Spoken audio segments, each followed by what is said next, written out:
सुस्वागतम सुस्वागत। बघा विद्यार्थी मित्रो, आपल्या जिल्हा परिषद प्राथमिक शाळा औरंगाबाद येथे माननीय श्री मिलिंद पगारे हे उपस्थित झालेले आहेत। तर आपण त्यांचं तसेच आपल्या शालेय व्यवस्थापन समितीचे अध्यक्ष साहेबराव पुशारे पण उपस्थित आहेत। तर आपण त्यांचं सर्वप्रथम 3 टाळ्यांच्या गजरात स्वागत करूया।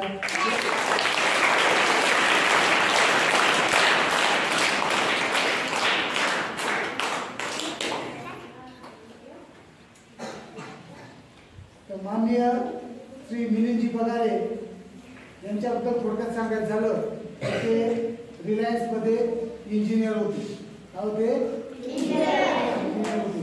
आणि त्यांनी आपल्या ज्ञानाचा उपयोग करून तुमच्यासाठी विविध असं शैक्षणिक साहित्य निर्माण केलेले आहे। आणि ते शैक्षणिक साहित्य तसं प्रदूषण कसं होऊ नये या संदर्भात ते आपल्याला मार्गदर्शन करणार आहे। तर मी माननीय मुख्याध्यापक चौगुले सर यांना विनंती करतो की त्यांनी थोडक्यात कार्यक्रमाचं प्रास्ताविक करावं।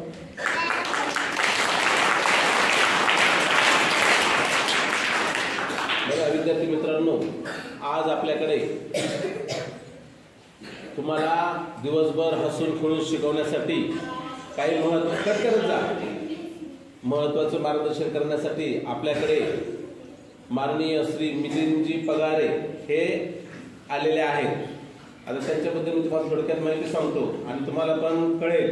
त्यांचं वय आता सध्या 65 वर्ष चालू आहे। किती? 65 वर्ष। ते प्रॉपर आपल्या नाशिक जिल्ह्यातील दिंडोरी तालुक्यातले आहेत, म्हणजे दिंडोरीचेच प्रॉपर।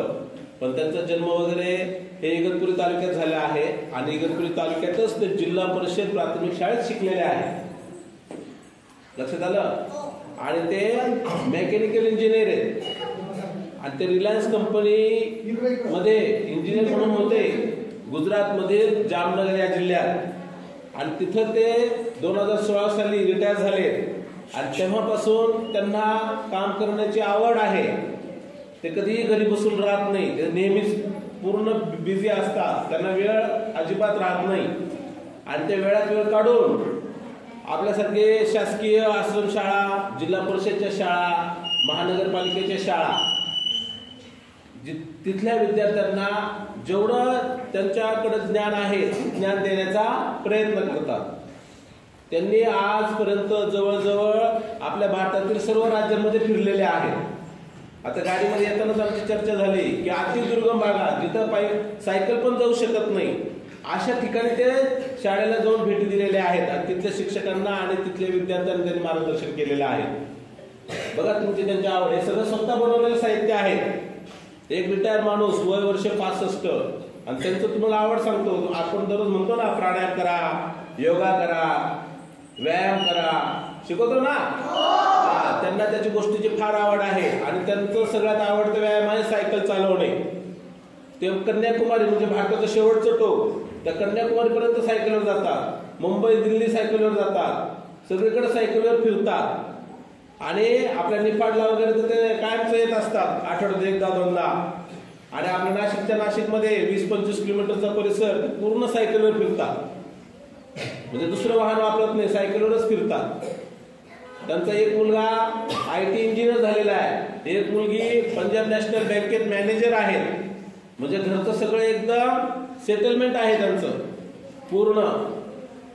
आणि त्यांना काही आवश्यकता नाही असं फिरण्याची, तरी सुद्धा त्यांच्यातलं जे ज्ञान आहे त्यांची अशी इच्छा आहे की ज्ञान दिलेलं वाढते। तुम्हाला आम्ही सांगतोय की माझ्याकडे 100 रुपयाची नोट आहे, मी या विद्यार्थ्याला दिलं तर माझ्या खिशात 100 रुपये कमी होणार ना, पण मी याला ज्ञान दिलं तर माझं ज्ञान अजून वाढणार। म्हणजे एकच गोष्ट जगात अशी आहे की दिल्याने वाढते, ती कोणती? ज्ञान। आणि ते ज्ञानाचं देवाणघेवाण करण्यासाठी ते पूर्ण महाराष्ट्रातील शाळा वगैरे असं सगळीकडे व्हिजिट करत असतात। लक्षात आलं? समजलं? आता प्रदूषण नाही प्लास्टिक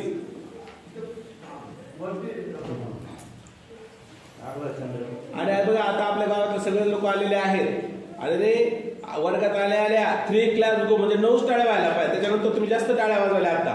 हे बघा 3 क्लॅप गो. संपलं. परत वाजवायचं नाही. लक्ष द्या. सुरुवात करायची नाही. सांगितल्याशिवाय वाजू नका. मध्येच वाजू नका. आणि तसं 2 मिनिटं सगळ्यांबरोबर 2 मिनिटं. हा काय 2 मिनिटं ना. नाही 2 मिनिट बस. जरा थोडा वेळ देत जा.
सुस्वागतम सुस्वागतम सुस्वागतम. आज जिल्हा परिषद प्राथमिक शाळा गावगाव येथे आपल्या गावचे ज्येष्ठ नागरिक माननीय बाबाजी पाटील कुशाळे, पाटील कुशाळे, बबनराव पाटील कुशाळे, तसेच आपले भाऊसाहेब सर, तसंच आपल्या शाळेत उपस्थित असलेले आपले शालेय व्यवस्थापन समिती अध्यक्ष साहेबराव कुशाळे, तसेच आपल्या सर्वांना छानसं मार्गदर्शन करण्यासाठी आलेले माननीय नितीन पगारे सर, या सगळ्यांचं सावगाव शाळेतील सहर्ष स्वागत करतो. क्लॅप्स गो.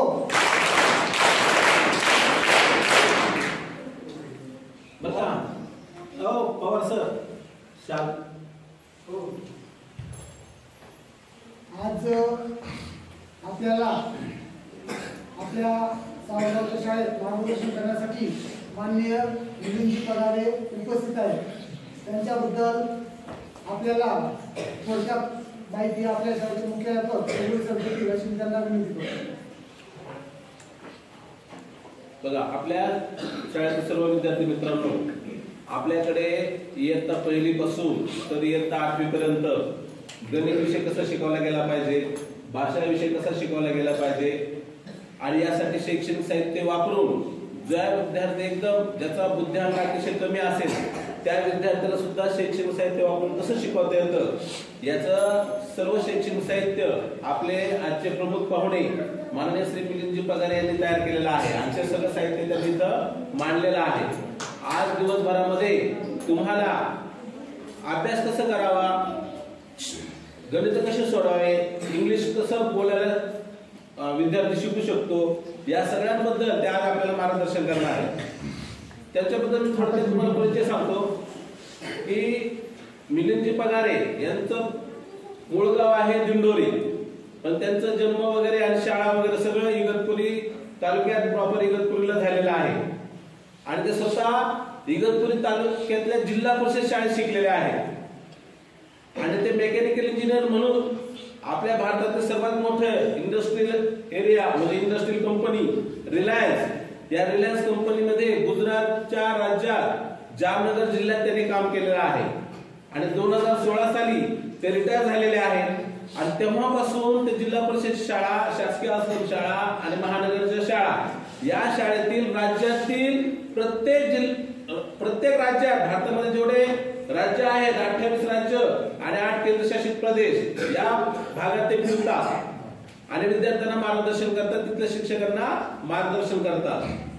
आणि आमचे एक मित्र होते, त्या मित्रांच्या सहयोगाने त्यांचं माझं परवाच्या दिवशी ओळख झाली आणि म्हटलं सर आमच्या शाळेत जर तुम्ही आले तर खूप चांगलं होईल. आणि मी त्यांना गाडीत येतात तर म्हटलो की आमच्या शाळेतील विद्यार्थी आमचं ग्रामपंचायत आणि गावातील सगळे नागरिक त्यातले त्यात आमचे शिक्षणप्रेमी असे जे व्यक्ती आहेत त्यांचाही तुमचा परिचय होईल. आणि मी त्यांना गाडीत म्हणलं की महिन्याचे आम्हाला 2-3 दिवस जर तुम्हाला दर महिन्याचे देता आले तर अतिशय छान होईल. हे पण मी त्यांना गाडीत सांगितलं. त्यांचा कार्यक्रम अतिशय बिझी असतो, त्यांना म्हणजे थोडा वेळ सुद्धा राहत नाही. असे आपल्याला आज दिवसभर मार्गदर्शन करणारे माननीय श्री मिलिंदजी पगारे यांचं जिल्हा परिषद प्राथमिक शाळा सावरगाव आणि ग्रामपंचायत सावरगावच्या वतीने मी त्यांचं आपल्या गावात हार्दिक स्वागत करतो. स्वागत स्वागत स्वागत. आता आमचे सरपंच शिक्षण प्रेमी आपले बाबाजी कुशारे यांना मी विनंती करतो की त्यांनी आपलं थोडक्यात मार्गदर्शन करावं. प्रथमतः मी व्यासमंचावर असणाऱ्या पाहुण्यांना आणि पगारेजी सरांना मी अभिनंदन करतो, धन्यवाद देतो. आमच्या सर्वसामान्य जिल्हा परिषद प्राथमिक शाळेचं आणि एक सर्वसामान्य सावरगाव या गावाला तुम्ही भारत देश पातळीवर काम करणारे लोक तुम्ही इथं पोहोचले म्हणजे आम्ही आमचं कपाळ म्हणून समजतो. त्यातले त्या तुमचा मला एक स्वाभिमान अभिमान असा असेल तर आता मुख्याध्यापकांनी जी बातमी दिली का भारताच्या पटलावर तुम्ही जिल्हा परिषद प्राथमिक शाळेच्या मुलांची कुठेतरी दखल घेऊन राहिली. आता जिल्हा परिषद प्राथमिक शाळा ही आज आपल्या राज्यात पाहिलं तर सर्वसामान्यांची मुलं जिल्हा परिषद शाळेत येतात.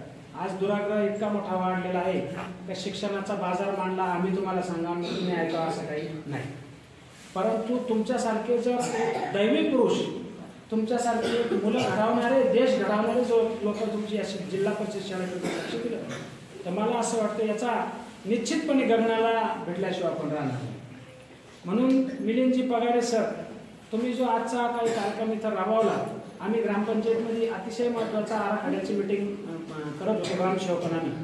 त्या मिटिंगचं थोडंसं आम्ही थांबलो आणि सरांचा फोन आल्याची आयोगाचे आराखडे बनवायचे असतात. आयोगाच्या आराखड्यामध्ये आत्ताच ग्रामसेवकांना आम्ही आत्ता बोललो इतक्यात सगळेजण आम्ही तिघही चौघही बोललो की जास्तीत जास्त शिक्षणावर भर द्यायचा. आपण या पैशातून पैसे किती खर्च करतात तिकडे म्हणजे आम्हाला 100% आम्ही अभिमान लोक असेल तुमच्या तुलनेमध्ये, पण आम्हाला असं वाटतं आम्हाला शिक्षण नाही घेता आलं. ठीक आहे, पण जुने वाडवडिलांना आपलं सांगितलं आहे का बाबा तुला नाही शिक्षण करता आलं पण तू एका मुलाचा, एका नातवाचा डॉक्टरचा आजोबा होऊ शकतो, डॉक्टरचा बाप होऊ शकतो, ही आपल्या जुन्या वाडवडिलांची म्हण आहे.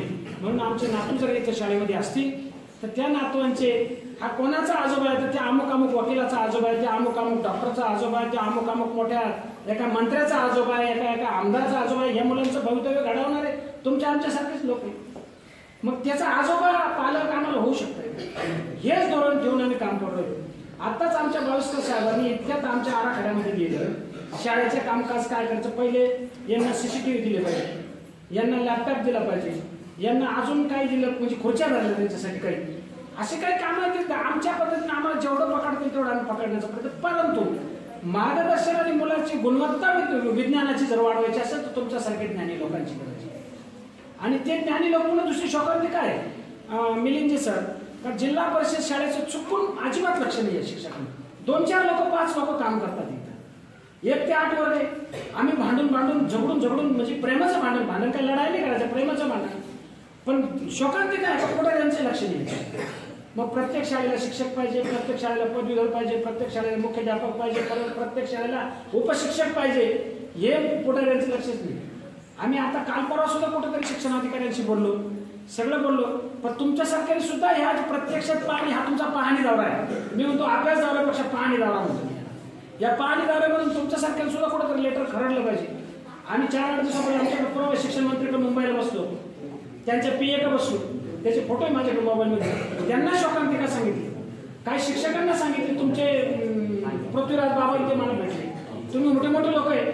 जर आमचे रानवड कारखाने निफाड कारखाना बंद पडला तर मजूर म्हणजे त्या कर्मचाऱ्यांची इतके हाल झाले की त्यांच्या बाळाला रुपयाला जाणार. शिक्षकांनी सुद्धा याच्याकडे लक्ष दिलं पाहिजे की जिल्हा परिषद शाळेची किती मोठी बढती होईल आणि किती विकास होईल. म्हणजे लोकप्रतिनिधी अधिक शिक्षक या सगळ्यांनी ही संस्था चालवायला पाहिजे. त्याच्यामध्ये तुमचा रिपोर्ट जर गेला तर तुम्हाला आम्ही असं समजू का तुम्ही भास्करराव पेरेसारखं काम करा, तुम्ही अण्णा हजारेसारखं काम करताय, तुम्ही आता तुम्ही वयोवृद्ध, तुम्ही 75च्या 70च्या घरात तुम्ही हे काम शासनाला धडा द्या. तर मी सावरगावच्या शाळेमध्ये गेलो असता, तिथं मला शिकवण्यासाठी गेलो, तुमचं विज्ञान द्यायला आलो, पण तिथं मला शिक्षक संख्या कमी दिसली. का कमी दिसली याचं शासनाला जा विचारा तुम्ही. कारण तुम्हाला लोक भारत देश पातळीवर तुम्ही काम केलेलं आहे तर तुम्हाला निश्चितपणे हे शासन हादरल्याशिवाय राहणार. जरांगे पाटलांनी उपोषणाला बसला, कशासाठी बसला? जनतेचं कल्याण करा. आता तुम्ही असं मी म्हणतो या विद्यार्थ्यांचं कल्याण करा, ही माझी अपेक्षा. हे बोल तुम्ही घेऊन जा, तुम्ही काय शाळांमध्ये गेले असतील, पण ही शोकांतिका मांडलीच नसत तुम्हाला. या शोकांतिका मांडण्याची गरज आहे. आणि तुमच्यापर्यंत तुम्ही कोणापर्यंत त्यानं कोणापर्यंत या शोकांतिका जर मांडल्या, हे विद्यार्थी जर सावरगावचे घडवले तर उद्या तुम्ही तुमच्या मुलाचं लग्न करताना सुद्धा मुलगी क्वालिटीची शिकेल पाहता. मुलीचा बाप मुलगा क्वालिटीचा शिकेल पाहतो. मग ते जिल्हा परिषद शाळेत तुम्ही जर शिकली तर हे जिल्हा परिषद शाळेत शिकता. आम्ही स्वतः बोलतो तर आमचे नातू इथे, आम्ही कोरडे पाषाण नाही. जगा सांगे ब्रह्मज्ञान, स्वतः कोरडे पाषाण अजिबात नाही. आमचे नातू इथे शाळेत इथे शाळेत कशा करतात? आम्हाला इथे क्वालिटी जालन्याच्या शिव साहेबांची मुलगी, शिव मॅडमची मुलगी जिल्हा परिषद शाळेत. व्हॉट्सअप जग आता व्हॉट्सअपवर चाललं, सगळ्या याच्यावर चाललं, कम्प्युटर लॅपटॉपवर चाललं. म्हणून करता तुम्ही मुलांना ज्ञान दिवसभर निश्चित द्या. पण ह्या सावरगावच्या शाळेची शोकांतिका दुर्दैवी अवस्था, शिक्षक कमी, ही तक्रार मांडा. तुम्ही शिक्षणाधिकाऱ्याला मांडा, आमचे पत्र गेलेले. तुम्ही शिवला मांडा, आमचे पत्र गेलेले. विभागीय आयुक्ताला मांडा, आमचे पत्र गेलेले. या लोकांना आपला शिक्षक कमी काय करते? 4 लोक काय करते मला सांगते. त्याच्यात पण शासनाचं काहीतरी यायला काम येतं. मुख्याध्यापकाला काहीतरी वेगळीच मिटिंग लागते, केंद्र प्रमुखाला वेगळीच मिटिंग लागते, उपशिक्षकाला काय लगेच चल जनगणना करायला, चाल ओबीसीचे निवडायला चालेल का? सारखं हे पोटे यांच्या पाठीमागचं. ती पोराला शिकवणार कशी मला सांगा ना तुम्ही. मग हे शिकवत असताना तुमची गरज एवढीच आहे की ह्या विद्यार्थ्यांकरता, ह्या बालगोपालांकरता यांच्या ज्ञानात जर भर पाडायची असेल तर तुमच्यासारख्या मिलिंदजी सर, तुमच्यासारख्या लोकांनी 100 आणि 100% शिकवा. 1% कमी, पण 10% 100% तुम्ही ह्या मुलांच्या शिक्षकांच्या जर पदवी, कारण ग्रेडपात्र शिक्षक जिल्हा परिषद ग्रेडपात्र शिक्षक आलेच पाहिजे. त्यांनी ज्याची त्याचा वर्ग ज्येष्ठ सांभाळा. क्वालिटी काय मिळणार नाही, ऍडमिशन क्लोज होती. मी सांगतो तुम्हाला, एवढी मोठी वास्तू ही उभी केली 2.25 कोटी रुपयाची. ही कशा करता केली? पायात त्या चपला झिजावल्या आणि तिथून शासनाकडून पैसा काढून आणला, म्हणजे CSR फंड काढून आणला. आता त्याच्यामध्ये काय पाहिजे? विद्यार्थी पाहिजे. माणसांना 215, 214 विद्यार्थी इथं आता आहे. संकल्पना आहे कशी केली, पण 350 विद्यार्थी पाहिजे. म्हणून तुम्ही मोठी माणसं आम्हाला लाभले. मी जास्त लांबवणार नाही माझं भाषण. तुम्ही जे मुलांना काही गणित शिकवणार, काही इंग्लिश शिकवणार, काय शिकवणार तुमच्या पद्धतीने तुम्हाला माहिती, तुम्ही ते शिकवाच. परंतु तुम्ही एक रिपोर्ट तरी, एक अर्ज तरी तुमच्या लेटर हेडवर काढा. तुम्ही देश पातळीवर काम करत असताना पण मी तर म्हणतो नरेंद्र मोदी आता पहा कामं किती झाली त्यांच्याकडे. हे भाजप सरकार असेल, कोणते सरकार, आपल्याला सरकारबद्दल बोलायचं नाही काही, पण विलक्षण लागले की एवढे कामं चालू करतात त्याला माग नाही. एरवी लोक मेले का जगले कुठले आले.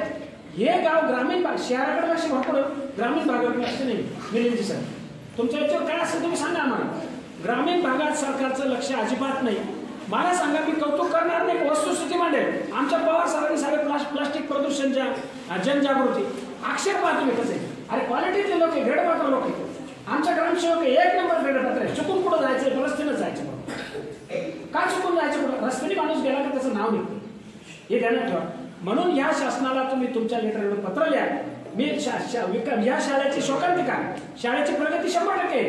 कोणत्याही मुलाला जर तुम्ही 2-5 मुलं उठवले, तो हिंदी भाषण करणार आहे, काही मुलं इंग्लिशमधून भाषण करणारे, काही मुलं मराठीतून भाषण करणारे, बुद्धिबळामध्ये मुलं आले, कबड्डी स्पर्धेत मुलं आले. म्हणजे त्यांनी त्यांच्या पद्धतीनं बरोबर काम चालवलं.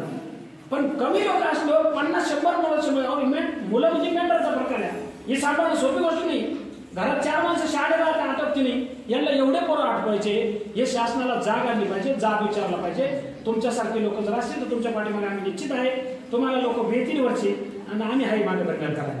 एवढीच माझी अपेक्षा आहे. आणि या शाळेला तुम्ही ज्ञान, जसं मुख्याध्यापकांनी सांगितलं, माझं लक्ष आहे बोलण्याचं, का आठवड्यातून 1 दिवस द्या, 2 दिवस द्या, महिन्यातून 4 दिवस द्या.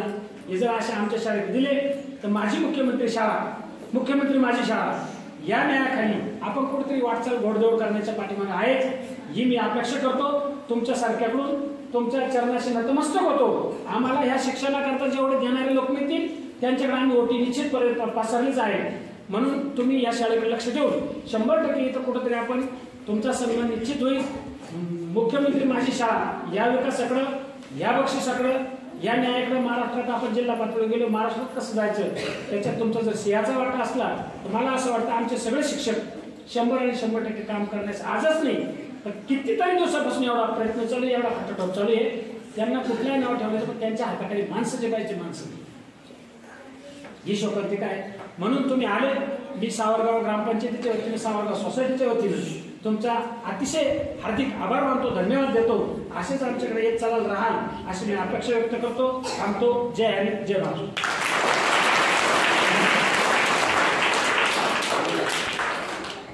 एक खासियत त्यांची सांगायची राहिली, वय वर्ष त्यांचं 65 चालू आहे आणि ते कन्याकुमारी, मुंबई, दिल्ली हे सगळं सायकलीवर प्रवास करतात. पूर्णच फिरून आले सायकलीवर आणि ते नाशिकमध्ये 20 किलोमीटरचा परिसर नेहमी सायकलीवरच फिरतात. असे आपले मिलिंदजी पगारे यांचं आज आपल्या ग्रामपंचायतीचे उपसरपंच माननीय श्री पोपटराव पाटील यांनी शाल आणि पुष्पगुच्छ देऊन त्यांचं स्वागत करावं असं मी त्यांना विनंती करतो.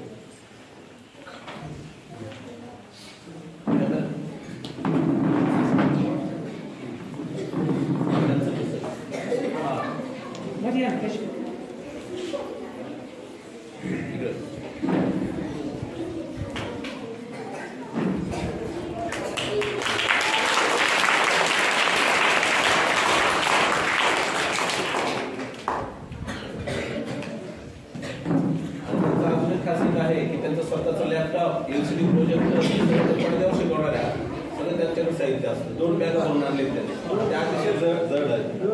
दिवसभर दुसरा असं आहे भाविष्कर, माझी इच्छा म्हणतो आणि बरं का तुमचं आता लॅपटॉप यायचं ठरलं. आपण जे ग्रामपंचायत सुद्धा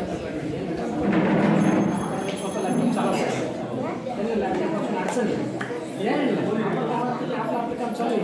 हे पुन्हा अजून यांना ह्या रूममध्ये नवा आणला. इथं शाळेच्या जर प्रकरणी लॅपटॉप तेव्हा उद्धव ठाकरेंचं, बाळासाहेब ठाकरेंचं म्हणणं काय होतं, पोरांना टॅग द्यायचे, दप्तर बोकंडी द्यायची. हे आहे का नाही सगळं? आज काही शाळांमध्ये ते कार्यक्रम चालू आहे. आम्ही मुंबईमध्ये भुजबळ नॉलेजसाठी आम्ही दोघांनी काय लीलावती जाऊ. अरे काय किती जग पुढे गेलो त्याच्या तुलनेत आपण ग्रामीण भागातून थोडं ओळखण्याचा प्रयत्न केला. भुजबळ नॉलेजसाठी पाहिजे सर, बस आमचं डोकं बंद पडलं. 4 दिवसाची गोष्ट आहे. ज्या दिवशी आम्ही शिक्षण मित्र बोलतो त्याच दिवशी लीलावतीला एक कशाला पडलं असं आपल्या तो देऊन टाकायला. बरोबर तुमचं काम म्हटलं बबनदाला मोकळ होतं. माझी इच्छा आहे जसं नातं हे सर स्वतःच लागतं. आपल्या शाळेच्या वस्तू तयार असतो.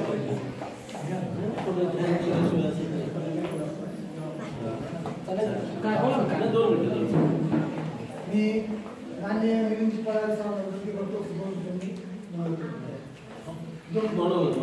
दोन शब्द फक्त आता गावकरी नाही फक्त मार्गदर्शन नाही, सुरुवात फक्त मत मांडावं. नमस्कार मित्रांनो, या ठिकाणी तुम्हाला जर वाटत असेल दुर्गम भाग आहे, पण मला असं काही दुर्गम भाग वाटत नाही, ग्रामीण भाग वगैरे असं काही वाटत नाही. याचं महत्त्वाचं कारण असं आहे की मी देशभरामध्ये 1000च्या वर शाळा कॉलेज फिरलेलो आहे आणि मी स्वतः जिल्हा परिषद शाळेत शिकलेलो असल्यामुळे माझी ओढ जी आहे ती साहजिकच शासकीय शाळा ज्या आहेत, म्हणजे जिल्हा परिषद असेल किंवा आश्रमशाळा असेल किंवा महापालिका शाळा असेल, ज्या ठिकाणी सर्वसाधारण नागरिकांची मुलं शिकतात त्या शाळेशी मी साहजिकच जोडला जातो. आणि माझ्या या चिरतारुण्याचं एक रहस्य मी तुम्हाला आत्ताच सांगतो की मी सतत तुमच्यासारख्या मुलांमध्ये असतो. आज या ठिकाणी माननीय सरपंच गावचे मला बाबाजी कुशल तर यांनी जे काही आपलं मनोगत व्यक्त केलेलं आहे त्याबद्दल मी तुम्हाला एवढंच सांगू शकतो की आजवर मी ज्या ज्या शाळेवर गेलेलो आहे त्या त्या शाळेला, त्या त्या गावाला नवी दिशा देण्याचा प्रयत्न केलेला आहे. आणि या ठिकाणी इतकं जबरदस्त असं पाठबळ मला जर मिळत असेल तर ही शाळा नक्कीच एका वेगळ्या उंचीवर घेऊन जाण्यासाठी आपण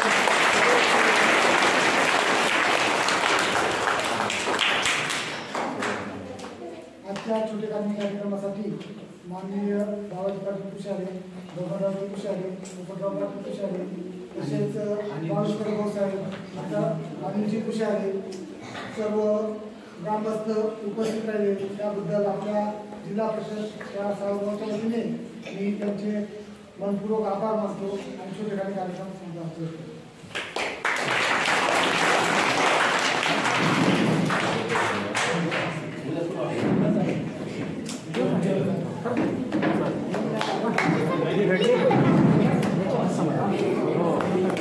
भेटू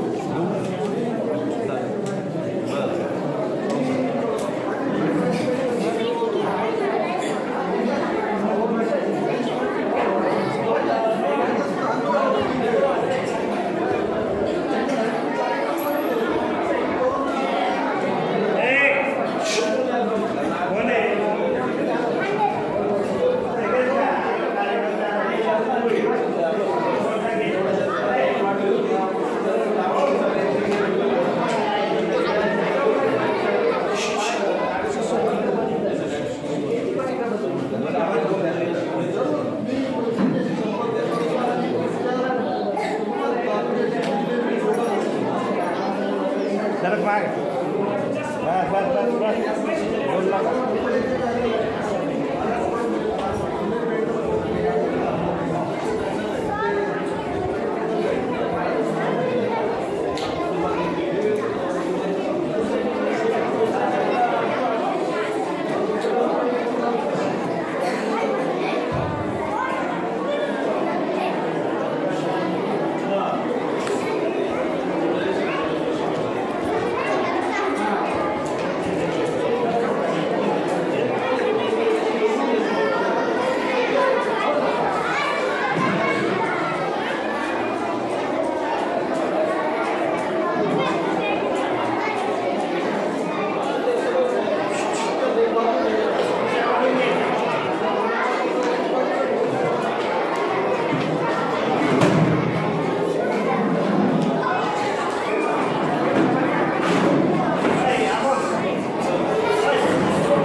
सावधान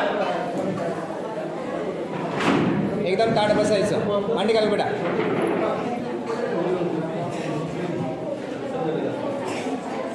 पाठीमागे सरळ बसा एकदम सरळ हां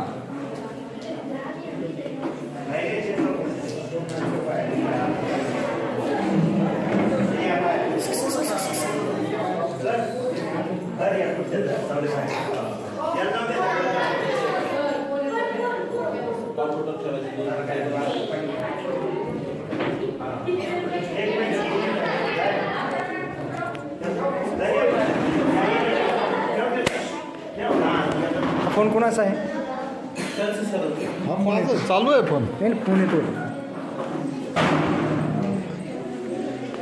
तो बघायचा नाही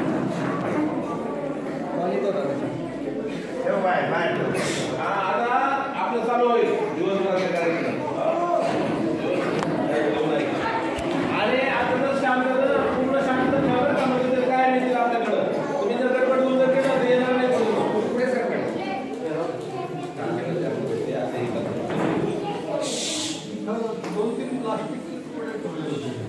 प्लास्टिक पुढे येतं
शिकवणार आहेत त्यांचं एकच आहे की विद्यार्थ्याने जेव्हा बोलायला लावलं तेव्हा बोलायला पाहिजे आणि जेव्हा ते शिकवत असताना शांत राहून सगळे डोळे वगैरे आपले त्यांच्याकडे असायला पाहिजे विनाकारण इकडे तिकडे बघू नका विद्यार्थ्यांना हात वगैरे नका लावू सगळं लक्ष डोळे दोन्ही डोळे त्यांच्याकडे ठेवा कान त्यांच्याकडे ठेवा आणि जेव्हा तुम्हाला बोलायला लावते तेव्हा बोलायचं चुकीचं काय ना पण बोलायचं शांत राहायचं आणि आता लक्ष द्या आता प्रत्यक्ष अध्यापन सुरुवात होत आहे नमस्कार मित्रांनो अरे एक आवाजच पाहिजे 1 2 3 स्टार्ट करण्यापूर्वी मी तुम्हाला थोडक्यात माझ्याबद्दल सांगितलं होतं की माझा जन्म इगतपुरीत झालेला आहे आणि इगतपुरीच्या जिल्हा परिषद शाळेत मी शिकलेलो आहे, बरोबर. आता तुमच्यासारखाच मी आहे याच्यामध्ये तुम्हाला काही शंका राहिली नाही, बरोबर. जसे तुम्ही जिल्हा परिषद शाळेत शिकता तसं मी पण जिल्हा परिषद शाळेतच शिकलेलो आहे आणि मी जिल्हा परिषद शाळेत मराठी माध्यमात शिकून सुद्धा खूप काही प्रगती करू शकतो, हे तुमच्या समोर उदाहरण आहे. आता याच्यासाठी काय काय लागतं ते मी तुम्हाला सांगतो थोडक्यात. तुम्हाला आहार माहिती आहे? आहार म्हणजे काय? आपण जे अन्न सेवन करतो त्याला आहार म्हणतात, ठीक आहे. आहार कसा असतो? आहार पोषक असतो, बरोबर आहे. बरं, तुम्ही काय खाता आहारामध्ये? जेवण, भाजी, भाकरी, डाळ, भात, अजून काय काय, ठीक आहे. जर समजा तुम्ही भाजी भाकरी खात असाल तर ती भाजी भाकरी किती दिवस टिकते? एक दिवस, फार क्वचित 2 दिवस टिकते. बरं, तुम्ही बिस्किट वगैरे खाता का? बिस्किट किती दिवस टिकतात? बिस्किट किती दिवस? 3 महिने. मग किती दिवस टिकतात बिस्किट? 6 महिने. किती दिवस सांगा ना. तुम्ही त्या पाकिटावर एक्सपायरी डेट बघितली का? ती किती दिवसाची असते? काही ठिकाणी 3 महिने असते, काही ठिकाणी 6 महिने असते, बरोबर आहे. आता तुम्ही मला एक सांगा, भाजी भाकरी खाऊन तुमचं आयुष्य वाढणार आहे की बिस्किट खाऊन वाढणार आहे? का बरं? जी वस्तू अन्न पदार्थ सेवन करण्याची कमी दिवस टिकते तिचा आपल्या शरीराला, आपल्या पोषणाला जास्त फायदा होतो. तुमच्या लक्षात आलं? बिस्किट कितीतरी जास्त दिवस टिकतं, पण भाजी भाकरीपेक्षा त्याच्यातून मिळणारं पोषण हे कमी असतं. म्हणजे आपल्याला जर जास्त टिकायचं असेल, जास्त आरोग्यदायी जीवन जगायचं असेल तर आपल्याला कसं अन्न पाहिजे? पोषक अन्न सेवन केलं पाहिजे. तर आहार हा विषय तुम्हाला समजला. आहार आपला हा पोषक पाहिजे, ठीक आहे. जे काय फास्ट फूड वगैरे असतं तात्पुरतं तुम्हाला वाटतं मजा, पण त्याच्यातून आपल्याला जी काही ऊर्जा पाहिजे, जे काही पोषक तत्व पाहिजे ते पुरेसे मिळू शकत नाही. तर आपला आहार हा पोषक पाहिजे. एक महत्वाचा पहिला मुद्दा समजला तुम्हाला. पावसाळ्यामध्ये ज्या भाज्या तुमच्या आसपासच्या भागात ज्या भाज्या उगतात त्या भाज्या तुम्ही सेवन केल्या पाहिजे. काही वेळा बऱ्याच ठिकाणी दुर्गम भागामध्ये पावसाळ्यात उगवणाऱ्या भाज्या या सुकवल्या जातात आणि त्या सुकवून पुढे वापरतात, ठीक आहे. आता आपण थोडंसं विहाराकडे वळूया. विहार म्हणजे काय? विहार म्हणजे विहार नाही, पक्षी विहार म्हणतात, माहित आहे? म्हणजे आपण एका ठिकाणावरून दुसऱ्या ठिकाणी जातो, थोडक्यात फिरणे म्हणूया, फिरणे. तर फिरायचं जे सरांनी आता माझ्याबद्दल सांगितलं, मी जास्तीत जास्त पायी चालतो, मी जास्तीत जास्त सायकलवर चालतो आणि त्याच्या पलीकडे जर अंतर असेल तर मी पब्लिक ट्रान्सपोर्ट म्हणजे ST, रेल्वे वगैरे ह्या ज्या सोयी आहेत त्याचा वापर करतो. अशा प्रकारे आपण आपलं हा जो विहाराचा भाग आहे म्हणजे फिरण्याचा जो भाग आहे तो जर आपल्या हातापायाला जास्तीत जास्त चालना मिळेल अशा प्रकारे जर ठेवला तर नक्कीच आपलं आरोग्य हे चांगलं राहणार आहे. माझी मुलगी बँकेत नोकरी करते आणि ज्या ज्या गावामध्ये तिची बदली असते त्या ठिकाणी घर भाड्याने घेऊन ती राहते. ती जर समजा 8व्या माळ्यावर राहत असेल, 10व्या माळ्यावर राहत असेल तर मी ते 8 माळे 10 माळे जेवढे आहेत तेवढे जिन्याने चढतो आणि जिन्याने उतरतो, ठीक आहे. सरांनी माझ्याबद्दल सांगितलं की मी सायकलवर कन्याकुमारीला गेलेलो आहे, मी सायकलवर गोव्याला गेलेलो आहे, सायकलवर मुंबई दिल्ली, मुंबई पुणे, मुंबई नाशिक, त्याच्यानंतर नाशिक पंढरपूर असे प्रवास अनेक मी सायकलवर केलेले आहेत. बाकी रोजचे जे सायकलचे प्रवास आहेत 10-20 किलोमीटर हे माझे सतत चालू असतात। निफाडपर्यंत मी सायकलवर येतो, 40 किलोमीटर एक बाजूला, 40 किलोमीटर रिटर्न, असा 80 किलोमीटर एका दिवसात मी आज सुद्धा प्रवास करू शकतो आणि करतोही। तर विहाराच्या बाबतीत तुम्हाला समजलं, विहार म्हणजे फिरणे। जर आपण फिरणं आपल्या हातापायाला चालना देणारं जर असेल तर नक्कीच आपलं आरोग्य चांगलं राहणार आहे। त्याच्या पुढचा विषय जो आहे विचार। विचार आपले कसे असले पाहिजेत? विचार आपले सकारात्मक असले पाहिजेत। ठीक आहे, आपल्या आयुष्यात काय अडचणी येतात, दुःख येतात, संकट येतात, त्यावेळी आपण जर सकारात्मक विचार केला की मी या अडचणीतून बाहेर पडणार आहे, तर आपण नक्कीच त्या अडचणीतून बाहेर पडतो। ठीक आहे, आपला हा जो सकारात्मक विचार असतो ना, तो आपल्याला त्या अडचणीतून बाहेर पडायची एक ताकद देतो, एक ऊर्जा देतो। मी तुम्हाला एक गोष्ट सांगू का? एक राज्य होतं, तुम्ही काही गोष्टींचे पुस्तकं वाचतच असाल। त्या राज्यावर दुसऱ्या एका बलाढ्य शत्रूने आक्रमण केलं।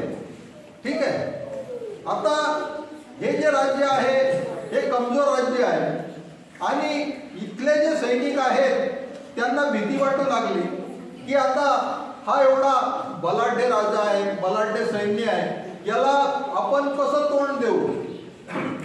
तर त्या राजाने काय केलं, एका मार्गदर्शकाकडे गेला आणि त्याला सांगितलं की बाबा हा माझ्या पुढे प्रश्न आहे, तर मी काय केलं पाहिजे? आहे की नाही? ज्यावेळी आपल्याला अडचण येते त्यावेळी आपण कोणी जाणत्या माणसाला विचारतो ना, तर त्या जाणत्या माणसाने काय सांगितलं की तुम्ही मला सेनापती बनवा, पुढचं मी बघतो। राजाने त्या जाणत्या माणसाला सेनापती बनवलं। आता त्या सेनापतीने काय करायचं? शोले पिक्चर माहिती तुम्हाला? शोले पिक्चर, ते असं कॉइन असं टॉस करतात ते, बरोबर? त्या सेनापतीने टॉस केलं आणि सांगितलं छापा आला तर आपण जिंकणार आहे। त्याने कॉइन टॉस केलं आणि काय आला? छापा आला। आणि त्या मार्गदर्शकाने, जो जाणता माणूस होता, तो आता सेनापती आहे त्यांचा, त्याने सांगितलं की हे बघा, आपल्याला आता कौल मिळालेला आहे, छापा मिळालेला आहे आणि आपण ही लढाई जिंकणार आहे। आता हा जो सकारात्मक विचार आहे, या सकारात्मक विचाराने त्या सगळ्या सैनिकांच्या अंगात एक ऊर्जा संचारली। ते वीरश्रीने लढले आणि इतका बलाढ्य शत्रू समोर असून सुद्धा ते लोक जिंकले। तुमच्या एक लक्षात आलं की आपण जर सकारात्मक विचार केला तर आपण आपल्या समोर येणाऱ्या अडचणींना तोंड देऊ शकतो। आता ठीक आहे, तुम्हाला थोडक्यात काहीतरी सांगायचं मार्गदर्शक म्हणून मी सांगितलं। आपण आपला जो आजचा मुख्य विषय आहे त्याच्याकडे वळूया। प्लास्टिक प्रदूषण हा आपला विषय आहे। तर प्लास्टिक प्रदूषण म्हणजे काय? तुम्हाला माहिती आहे प्लास्टिक प्रदूषण काय? प्लास्टिक प्रदूषण म्हणजे काय? कोणी उभं राहून सांगा। हा, तू सांग, काय प्लास्टिक प्रदूषण? कागद? बर। प्लास्टिक प्रदूषण म्हणजे काय? बोल। बॉटल, बाटली टाकून दिलेली, हा, प्लास्टिकची बाटली वापरून टाकून दिलेली। अजून खूप साऱ्या वस्तू आहेत ना। प्लास्टिकचा कचरा, जे प्लास्टिक वापरून झाल्याच्या नंतर आपण टाकून देतो कचऱ्यामध्ये, कचऱ्यात वाढ झाली की त्याला आपण म्हणूया प्लास्टिक प्रदूषण। ठीक आहे, सोपं आहे ना, काय फार भारी नाही आहे। आता तुमच्या लक्षात येत आहे का, गावामध्ये किंवा इतरत्र कुठेही शाळेमध्ये जिथे जिथे कचरा आहे तिथे तिथे कचऱ्यामध्ये काय दिसतं तुम्हाला?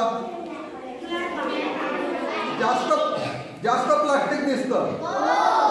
आणि इतर कचरा पण असतो, खूप सारा कचरा असतो, पण आता त्या कचऱ्यामध्ये प्लास्टिक खूप मोठ्या प्रमाणावर आहे. आता प्लास्टिक काय काय वापरता तुम्ही हे मला सांगा ना. काय काय प्लास्टिक वापरता? हा बोल. हा खुर्ची प्लास्टिकची वापरतो, बरोबर. अजून अजून बोल. बाटली पाण्याची बाटली प्लास्टिकची वापरतो. अजून हा डबा प्लास्टिकचा डबा वापरतो. अजून हा बोला. प्लास्टिकचं डस्टबिन वापरतो. आपण कॅरी बॅग वापरतो का? बिस्किटचे, चॉकलेटचे किंवा किराणा मालाचे जे वेस्टर्न असतात, रॅपर म्हणतात त्याला, ते वापरतो. आपण टूथब्रश वापरतो.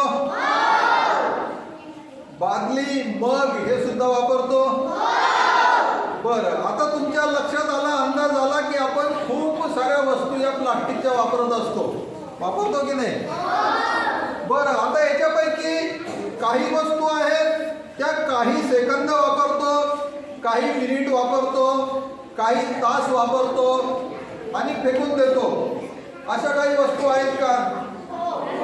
कोणत्या? बिस्किट, चॉकलेट, कुरकुऱ्याचं रॅपर आपण काही सेकंदात, काही मिनिटात फेकून देतो कचऱ्यामध्ये, बरोबर आहे.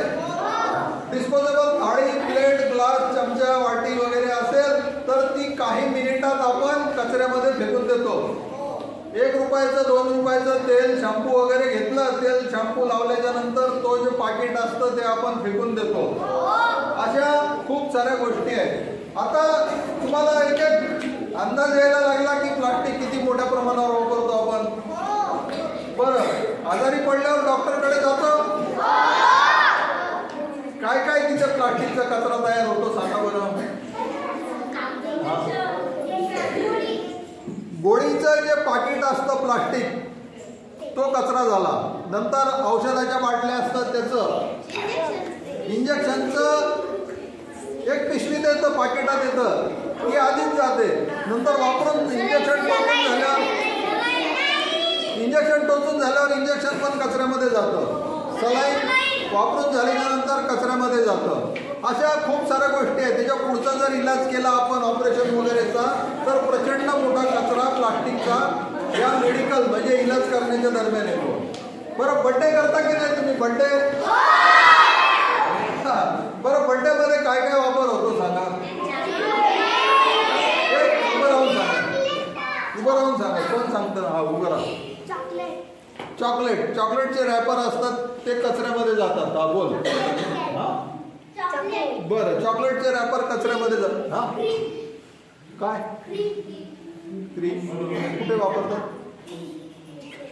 कुठे वापरतात? हा नाही, मला समजलं नाही. मला समजलं नाही. बरं, ठीक आहे. हा बोल. हा, फुगे वापरतो आपण आणि कचऱ्यामध्ये जातात ते. हा बोल. हा बोल. हा बरं, अजून बोल. चॉकलेट. अरे ते चॉकलेट झाले, खूप सारे चॉकलेट झाले. बोल. नाही, चॉकलेट बस झाले. आता बघा, तुम्हाला समजलं चॉकलेटचे रॅपर कचऱ्यामध्ये जातात, फुगे कचऱ्यामध्ये जातात. शांत. त्याच्यानंतर भिंतीवर काहीतरी टांगता की नाही तुम्ही? काय असतं? Happy birthday. ते कचऱ्यात जातं की पुढच्या वर्षासाठी जपून ठेवता? कोण ठेवतं का पुढच्या वर्षासाठी? सगळं कचऱ्यात जातं. बरं, ज्या टोप्या असतात ना, टोप्या त्या कचऱ्यात जातात की पुढच्या वर्षासाठी ठेवतात जपून?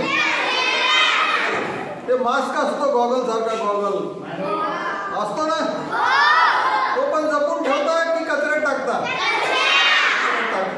बरं, जे गिफ्ट देतात ना, कोणी तुम्हाला गिफ्ट देतं ना, त्याचा कागद असतो चमकीचा, तो काय करतात? कचऱ्यामध्ये टाकतात. बरं, एक पॉप असतो, पॉप म्हणतात त्याला, असा आवाज करता, आवाज येतो का? असं काहीतरी फिरवून आणि मग आवाज बाहेर येते त्याला काय म्हणतात, पॉप काहीतरी म्हणतात, मला माहित नाही काय. पण ते जे बाहेर येतं ना ते काय असतं, चमकीचा कागद असतो, तो प्लास्टिकचे तुकडे तुकडे असतात. नंतर एक फोम सारखं काहीतरी असतं, फोम असं फोम बाहेर पडतो त्याच्यातून, असं गन सारखं असतं, असं स्प्रे बाहेर येतो त्याच्यातून काहीतरी. खूप सारा कचरा. आता तुम्हाला लक्षात आलं की बड्डे ज्यावेळी करतो आपण त्यावेळी किती कचरा तयार होतो. त्याच्यामध्ये कामाच्या वस्तू फार थोड्या असतात, पण कचऱ्याच्या वस्तू या खूप साऱ्या असतात आणि या सगळ्या कचऱ्यामध्ये प्लास्टिकचा कचरा खूप मोठ्या प्रमाणावर होतो. बरं, आता कचरा प्लास्टिकचा किती होतो हे तुमच्या लक्षात आलं. खूप साऱ्या दैनंदिन आयुष्यामध्ये कचरा तयार होत असतो. आता पुढे बघूया याचा दुष्परिणाम होतो का. दुष्परिणाम होतो कचऱ्याचा, प्लास्टिक कचऱ्याचा काय काय होतो.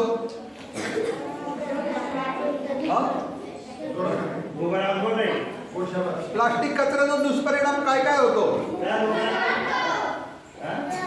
मोठे मुलं पण आहेत ज्यांना खरं म्हणजे विषय पण आहे आणि माहिती पण आहे.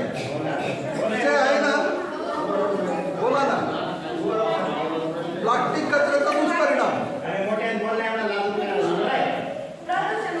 प्रदूषण वाढतं. ठीक आहे, आता नेमकं आपण कारण बघूया, नेमकी परिस्थिती बघूया.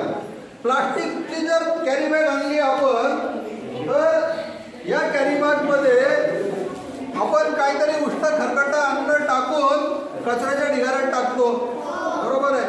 बरं, ते अन्न खाण्यासाठी गाय किंवा इतर जनावरं तिथे येतात की नाही, आणि मग त्यांना माहित आहे का हे प्लास्टिक वेगळं करायचं आणि फक्त अन्न खायचं.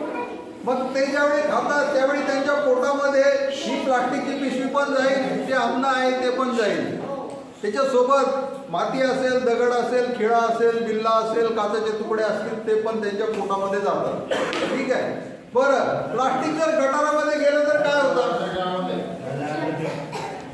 प्लास्टिक गटारामध्ये जाताना काय होतं, गटार तुटतं, घाण पाणी आजूबाजूला पसरतं, दुर्गंधी पसरते, रोगराई पण वाढते. बरं, अजून आपण आपल्या दारामध्ये टाकलेलं प्लास्टिक उद्या तिथे ते भेटेलच, तिथे थांबेलच, तिथे राहीलच असं नाहीये. ते वारा आणि पाणी या माध्यमातून नदी, नाला असं पुढे पुढे जात समुद्रामध्ये जातं. समुद्रामध्ये आज प्रचंड प्रमाणावर प्लास्टिक कचऱ्याचे ढिगारे आहेत आणि हे सगळे कशामुळे होतात, आपल्या निष्काळजीपणामुळे होतात. ठीक आहे. आता तुम्ही मला सांगा, ब्रश तुम्ही किती दिवस वापरता. ब्रश, टूथब्रश 1 महिना, 2 महिने. बकेट जी आहे, बकेट आणि मग किती दिवस वापरता. 2 वर्ष, 3 वर्ष, मग किती. बरं, ठीक आहे, हरकत नाही.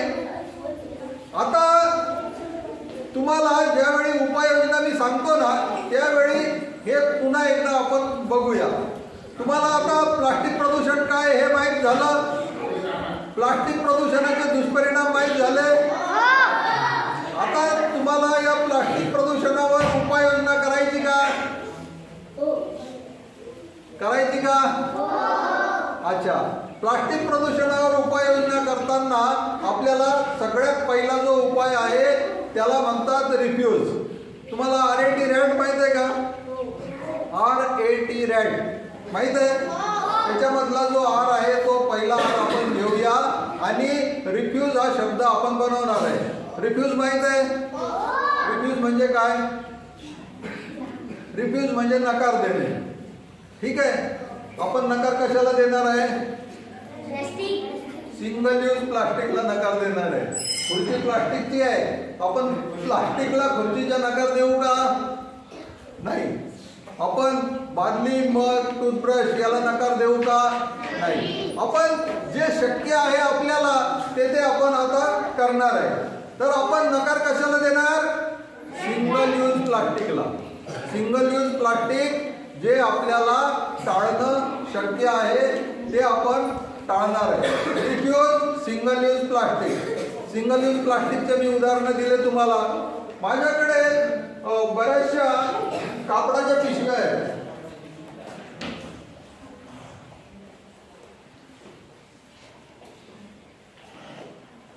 या बघा, कापडाच्या पिशव्या आहेत, कापडाच्या पिशव्या आहेत. या अशा शाली ज्या मला मिळतात त्या शालीच्या सुद्धा मी पिशव्या शिवलेल्या आहेत आणि त्या मी तुम्हाला दाखवतो इथे आता.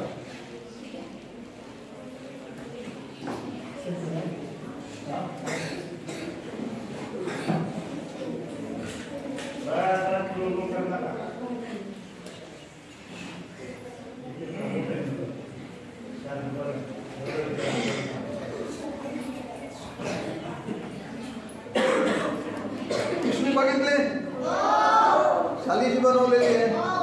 मला हे लोक प्रेमाने शाली देतात, त्याचा योग्य चांगला उपयोग करावा म्हणून मी या पिशव्या शिवून घेतो आणि या अशा खूप साऱ्या कापडाच्याच पिशव्या मी वापरत असतो.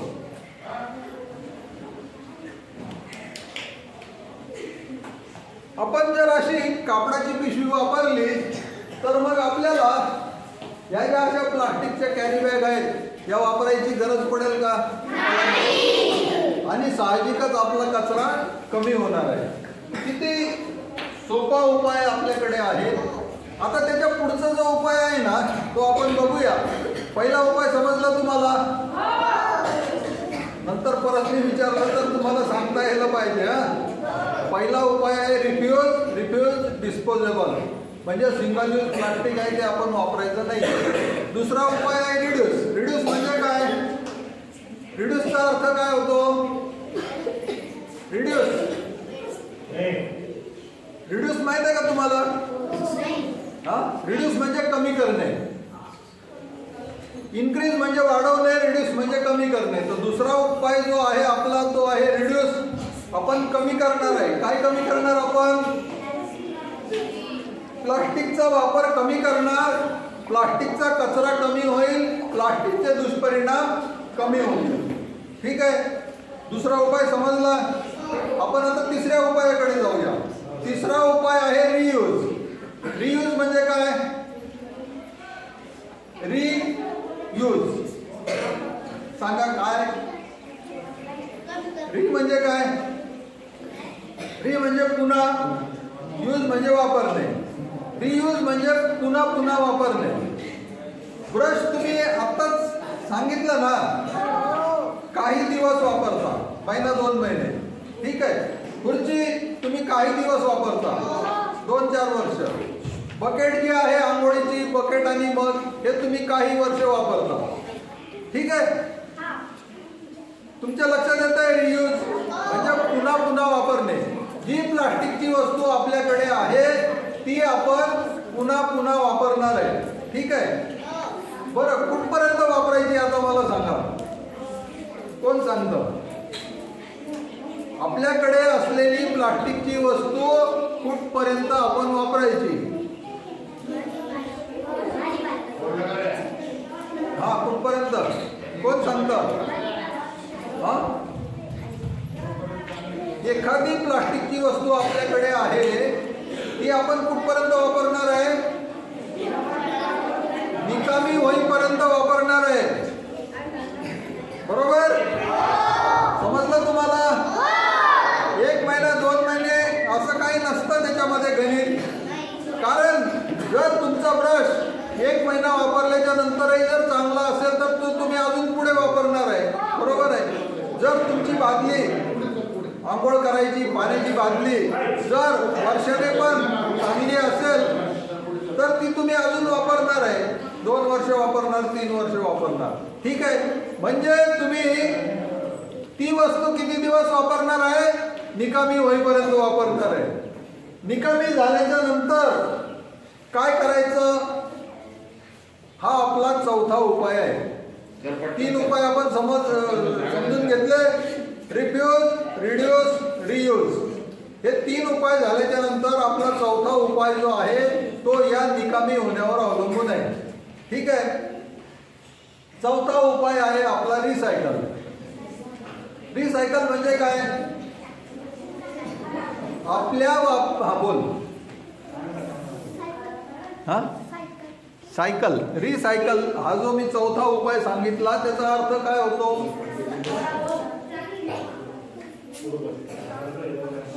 सांगतो मी. ठीक आहे, हा बोल बोल. खराब वस्तू चांगली करून वापरायची, बरोबर असं सांगितलं ना तू. व्हेरी गुड, एकदम परफेक्ट उत्तर आहे, एकदम बरोबर उत्तर आहे. मी तुम्हाला त्याच्याबद्दल जास्त स्पष्ट करून सांगतो. ठीक आहे, आपल्याकडे प्लास्टिकची वस्तू आहे जी आपण काही दिवस वापरली पण ती आता निकामी झालेली आहे आणि ती टाकून देण्याची वेळ आलेली आहे. तर ती टाकून न देता तिच्यापासून कामाची दुसरी वस्तू बनवायची, त्याला म्हणतात रिसायकल. आता तुमच्या लक्षात येत आहे, खराब वस्तू फेकून न देता त्यापासून कामाची दुसरी वस्तू बनवायची आहे आपल्याला. आता तुमच्या लक्षात येत आहे. मग आता तुम्ही सांगा, तुम्ही जर बिस्किट खाल्ला असेल किंवा अशी काही कॅरी बॅग असेल तुमच्याकडे, तर ती तुम्ही कचऱ्यात फेकून देणार की जपून ठेवणार? कचऱ्यात फेकणार. मी आता तुम्हाला एक प्रात्यक्षिक करून दाखवणार आहे. प्रात्यक्षिक करायचं आता मला या बाजूला 4 मुली आणि या बाजूला 3 मुलं. या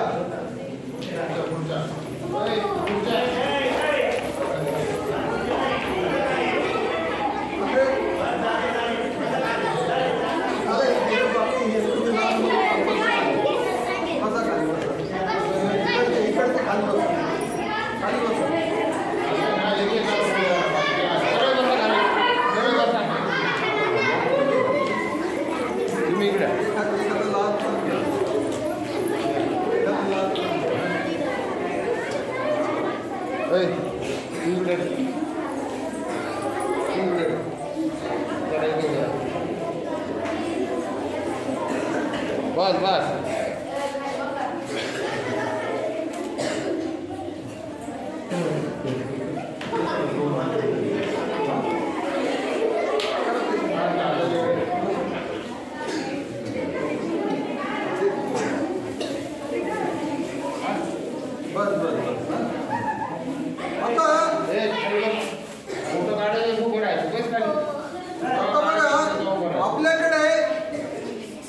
सुका आणि पातळ प्लास्टिकचा कचरा आहे. ठीक आहे, दिसतो तुम्हाला?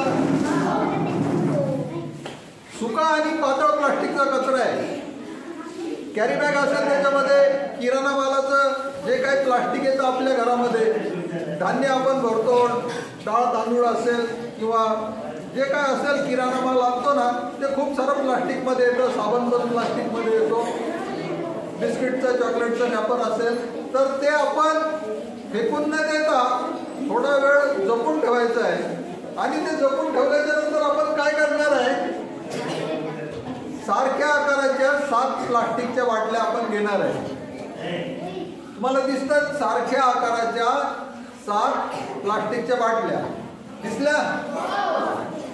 आणि या बाटल्यांची झाकणं आपण या लाकडावरती नटबोल्ट लावून टाईट करणार आहे. दिसतंय तुम्हाला? आपण आता काय करूया, आपल्याकडे जो सुका पातळ प्लास्टिकचा कचरा आहे तो या बाटल्यांमध्ये भरणार आहे. ठीक आहे, भरा.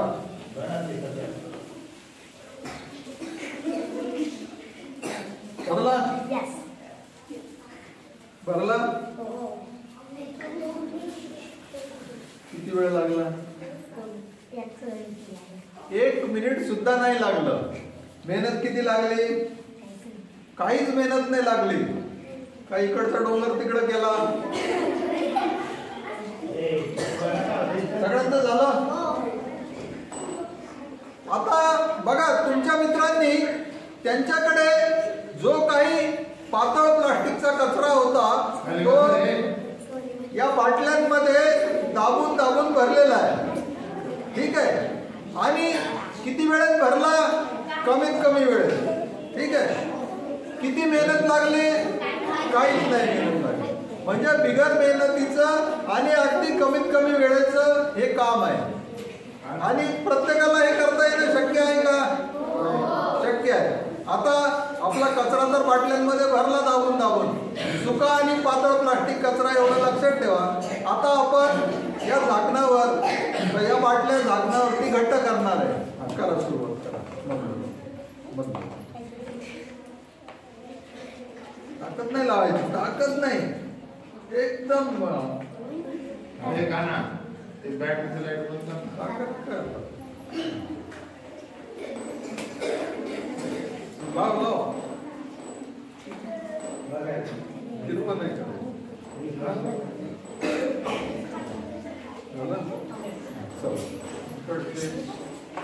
इकडून इकडून आहे बघा.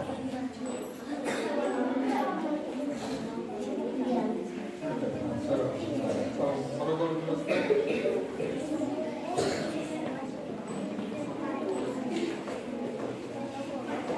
झालं. बघ बघ झाली की नाही टाईट. बघ झाली तुझी. बघ झाली टाईट. हे बघा आपले मित्र लहान लहान तुमच्यातलेच आहेत आणि यांनी सुद्धा आपला सुका आणि पातळ प्लास्टिक कचरा आपल्या हाताने बाटल्यांमध्ये भरून त्या बाटल्या स्वतः टाईट केलेल्या आहेत. बरोबर. म्हणजे इतके लहान मुलं सुद्धा हे काम करू शकतात आणि तुम्हाला सुद्धा ते करणं शक्य आहे. आता आपण आपला प्लास्टिक कचरा सुका आणि पातळ प्लास्टिक कचरा या बाटल्यांमध्ये भरून एक कामाची वस्तू बनवलेली आहे. थोड्या वेळापूर्वी रिकाम्या बाटल्या आणि प्लास्टिकचा कचरा याचं रूपांतर आपण आता कामाच्या वस्तूमध्ये केलेलं आहे. कामाची वस्तू तयार झाली आपल्याला. काय वस्तू आहे? आपण याचा उपयोग करायचा का? करायचा. बस.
छोटीशी कुंडी ठेवू शकतो का?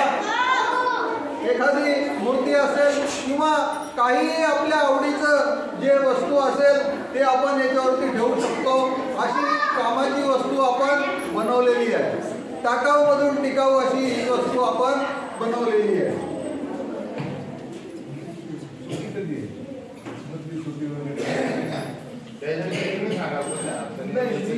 हा एक विषय झाला की दुसरा विषय घेतो. सुट्टी नंतर घेऊ. याला वेळ लागला. त्याला पण वेळ लागेल. त्याला आहे ना. मग आता मुलींनी काय करायचं, इकडून जायचं, लघवी करून द्यायची. पुन्हा आपले कार्यशाळा इथेच होणार. जेवणाच्या सुट्टी पण मुलींनी कुठून जायचं, शिस्तीत जायचं. बस आणि मुलांनी इथंच बसायचं. मुली आल्यावर मुलं जातील. चला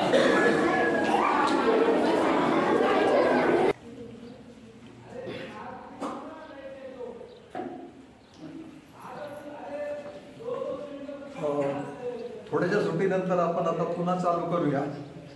प्लास्टिक प्रदूषणाचा विषय सरांनी सांगितला. तुम्हाला काही नव्याने माहिती मिळाली असेल, काही रिफ्रेश झाली असेल.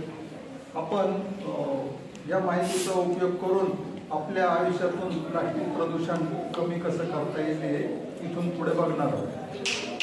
आत्ताच एवढ्यात माझी सुंदर शाळा माननीय मुख्यमंत्र्यांची जी योजना आहे त्यानुसार आपल्या शाळेत सुद्धा हा उपक्रम राबवला गेला आणि त्या उपक्रमामध्ये एक कौशल्य नावाचा भाग होता.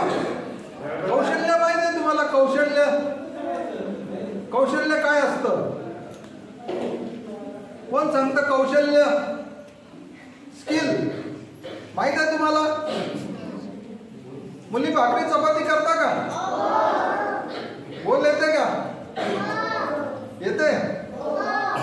गोल भाकरी किंवा गोल चपाती येणं याला कौशल्य म्हणतात. आहे का? कौशल्य म्हणजे साधी सोपी गोष्ट आहे ना, काय फार भारी लागत नाही त्याला. मुलं किंवा मुली सायकल चालवता?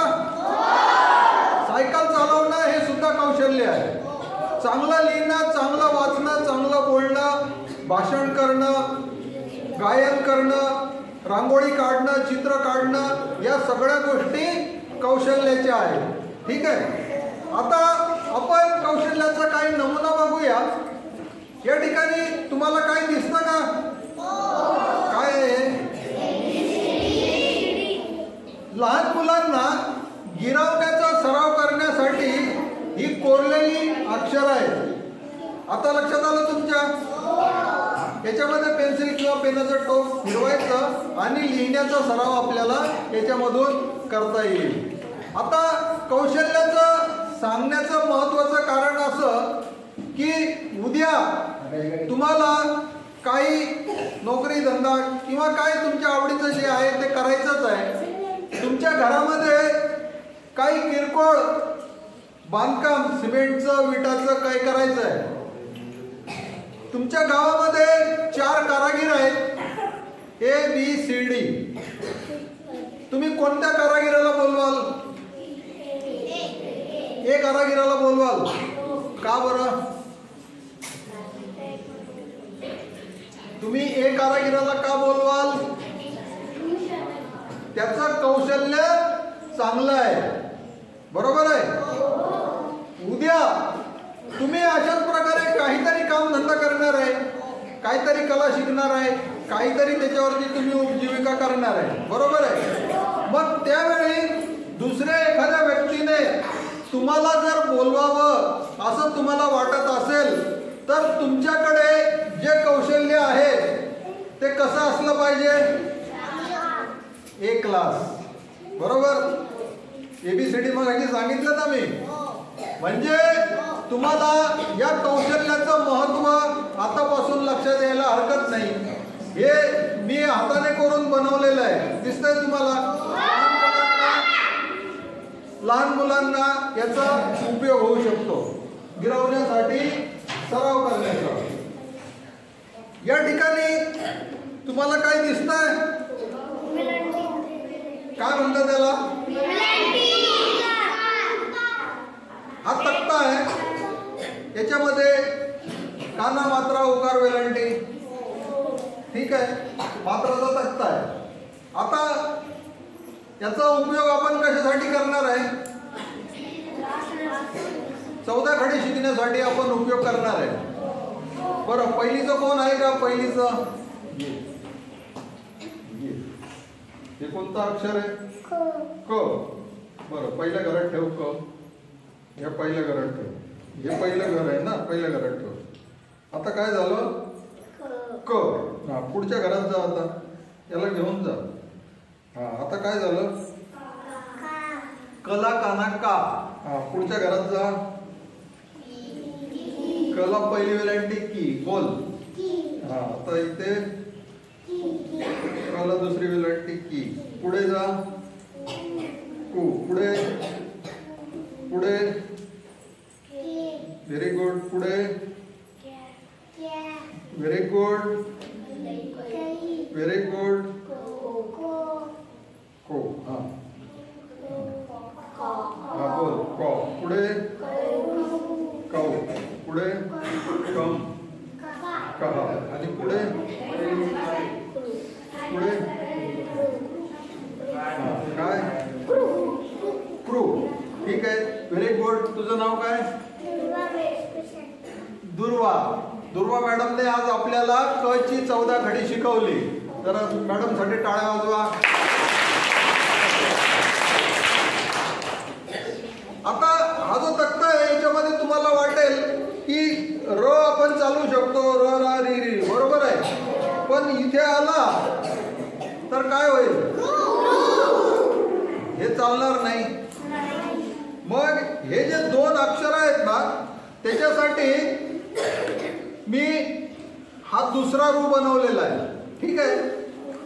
आपण या ठिकाणी आलं ना र ज्यावेळी शिकू ना त्यावेळी आपण हा दुसरा उकार जो आहे रचा तो या ठिकाणी ठेवणार आहे. हा पहिला उकार आहे रचा. र शिकताना आपण पहिला उकार शिकू त्यावेळी हे अक्षर आपण ठेवणार आहे. तर हे जे अक्षर आहे हे सगळे अक्षर इथे टेबलवर आहेत आणि आपल्याला ज्यावेळी 14 घडी शिकायची असेल त्यावेळी आपण हे शिकू शकतो. हे काय आहे? घड्याळ तुम्हाला पुस्तकात आहे का शिकायला? कितवीला आहे? 4थीला आहे. कालमापन. ठीक आहे. 4थीचं कोण आहे या पुढे? 4थीला आहे. आता हे घड्याळ शिकवायचं आहे. शिकव. काय नाव तुझं? गोवर्धन. गोवर्धन सर आता आपल्याला घड्याळ शिकवणार आहे. घड्याळ सांग. एक घड्याळाचं एक सांग. घड्याळ शिकवायचं त्या पद्धतीने सांगायचं. Very good. आधी सांगायचं की हे घड्याळ आहे. या घड्याळामध्ये 1 ते 12 आकडे असतात. तासाचे आकडे. ठीक आहे. हा लहान काटा तासाचा, हा मोठा काटा मिनिटाचा. ठीक आहे. बरोबर आहे. आता 12 वाजून 5 मिनिटं झाले. आपण आहे ना आधी तासाचं बघूया. ठीक आहे. एक 5-10 मिनिटाचं नंतर 15 अर्धा तास ते नंतर बघू. आता किती? आता पुढे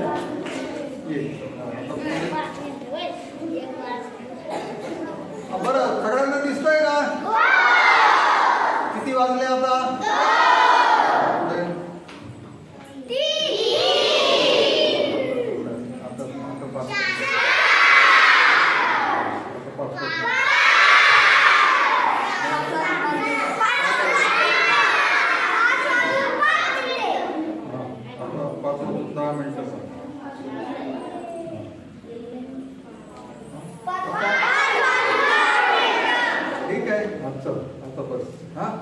आता तुम्हाला घड्याळाचा अंदाज आला.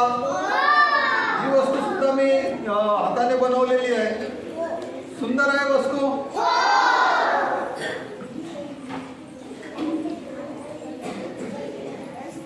या ठिकाणी तुम्हाला काही कोडी दिसत आहेत. कोडी इथे खाली बसा. काही दिसलं तर नाही दिसलं. काही फार भारी काम नाही. तर ही जी कोडी आहेत ना ही आपल्याला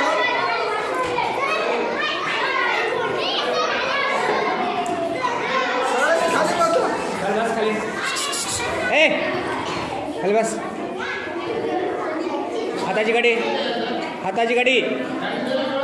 या ठिकाणी काही कोडी आहेत. इकडे बस. आणि ही कोडी सुद्धा आपल्याला सोडवायची आहे.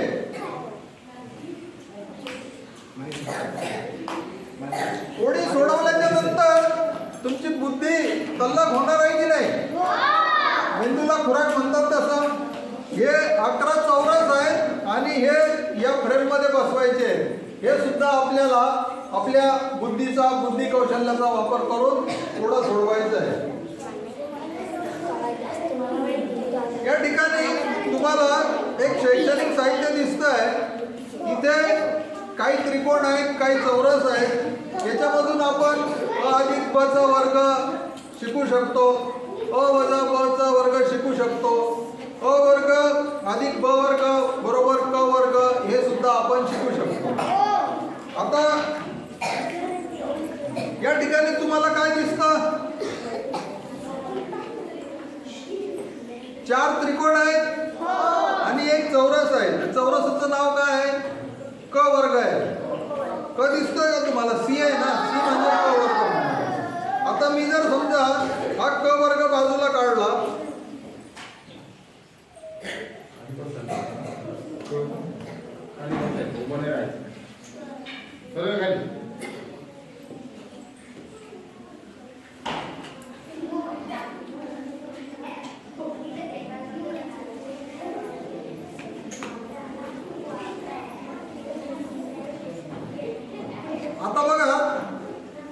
क वर्ग बाजूला काढून अ वर्ग आणि ब वर्ग याच्यामध्ये ठेवलेला आहे. दिसला तुम्हाला? जागा तेवढीच आहे. जागेमध्ये बदल झाला का? जागा तेवढीच आहे ना. म्हणजे फक्त क वर्ग मी बाजूला काढला आणि त्याच्या जागी अ वर्ग आणि ब वर्ग हे दोन मी ठेवले. मग आता याचा अर्थ काय होतो तुम्हाला माहित आहे मोठे मुलं? म्हणजे हा जो क वर्ग आहे हा अ वर्ग आणि ब वर्ग याच्या बरोबर आहे का? आता हे काढून मी ते दोन बसवले म्हणजे याचा अर्थ काय होतो?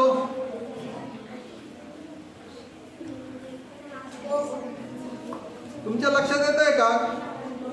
हा क वर्ग याच्यामध्ये होता तो मी काढला आणि त्या जागी अ वर्ग आणि ब वर्ग बसवला. मग क वर्ग आणि अ वर्ग आणि ब वर्ग यांचा काही संबंध आहे का? हा क वर्ग या दोघांच्या बरोबर आहे की नाही? तुमच्या लक्षात येत आहे ना? कारण याने जेवढी जागा घेतली होती ना तेवढीच जागा या अ वर्ग आणि ब वर्गाने घेतलेली आहे. जागा तेवढीच आहे ना. म्हणजे आता तुम्ही सांगा मला याचा अर्थ असा होतो की हा जो क वर्ग आहे हा अ वर्ग आणि ब वर्गाच्या बरोबर आहे.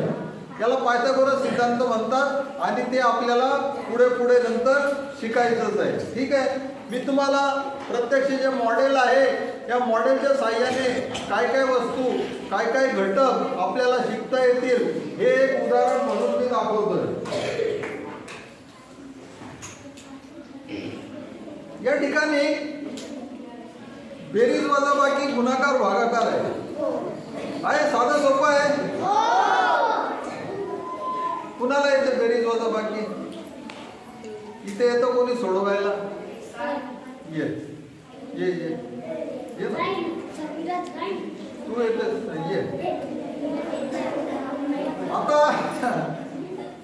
आता आपली मैत्रीण काय नाव तुझं? दीपाली. हे जे इक्वेशन आहे समीकरण हे सोडवून दाखवणार आहे. सोडव कर सुरू कर. हो एक सोडवला की सगळे सुटणार आहेत. हा कर सुरू. बेरीज वजाबाकी गुणाकार भागाकार असे सगळे याच्यामध्ये आहेत आणि हे आपल्याला सोडवायचे आहे.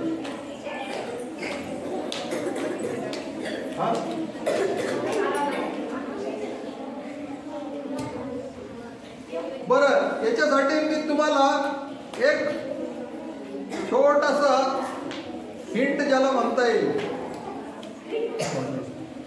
सरक बाजू सरक त्याला धक्का लागला. बस तुम्हाला याच्यामध्ये चिन्ह दिसतं ना इथे इथे बेरीज आहे इथे बरोबरचं चिन्ह आहे.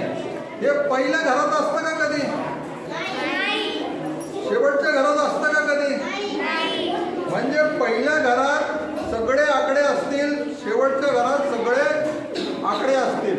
बाकी हे जे चिन्ह आहे हे मधलं जे 5 पट्टे आहे त्याच्यामध्ये असणार आहे. चला कोण सोडवतं का? कोण?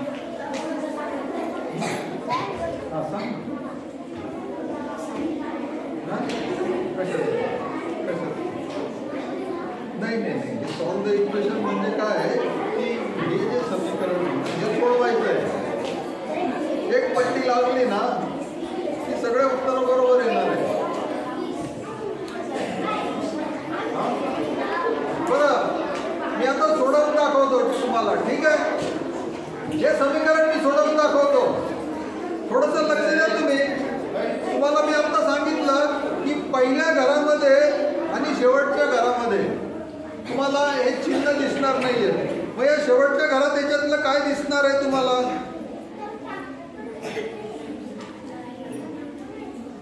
याच्यामध्ये चिन्ह नाहीये. हे आपण शेवटच्या घरात ठेवूया. ठीक आहे. गुरुण वस्तीत कोण कोण राहतं? गुरुण वस्तीकडे राहणार कोण कोण वरती वोट काय बरं? फक्त एकच मिनिट उभं राहा. गुरुण वस्तीवाले 1 2 3 दीपक पिंपळे ना. चौकाशी नाव लिहिले. तुझं नाव लिहिलं तुझं लिहिलं. तुझं काय नाव? उन्नाम ना. तू पण पूर्ण राहते.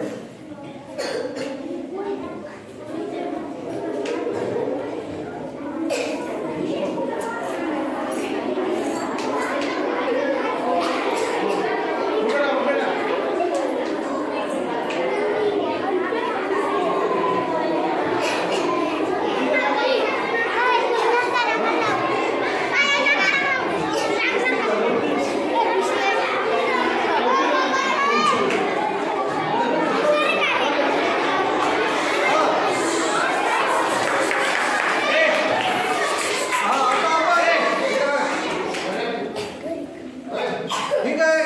तुम्हाला हे 5च मिनिटात तुम्ही बघा तर आता हे जे चालू आहे एवढं संपवतो मी.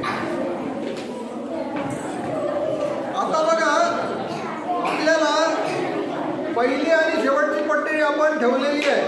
पहिल्या पट्टीमध्ये चिन्ह नाही आहे, शेवटच्या पट्टीमध्ये चिन्ह नाही आहे. आता उरलेल्या ज्या पट्ट्या आहेत त्या चिन्हाच्या आहेत. आपण जर समजा ही पट्टी इथं ठेवली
lucky flying shirt ladies. Look, Mom, no hands. She showed us how she controls her plane. Then I have my right foot right here in the open, and my left foot here on the throttle. And I need to like big toe push on the top switch. So you can perfectly safe. I do, yes. Is there any issue with safety at all? No, that's not the... पायाने विमान चालवतंय. आधी जी मुलगी बघितली ती पायाने car चालवत होती. Watch मला मी आधी सांगितलं होतं कौशल्य. किती या दोन्ही मुलींचं कौशल्य भारी आहे. आहे की नाही? It looks scary, but she doesn't like to throw. And watch जर आपण ठरवलं तर आपण काही पण करू शकतो. अगदी अकल्पनीय अशा गोष्टी सुद्धा आपल्याला करता येतील. पहिलीचा अभ्यास करूया.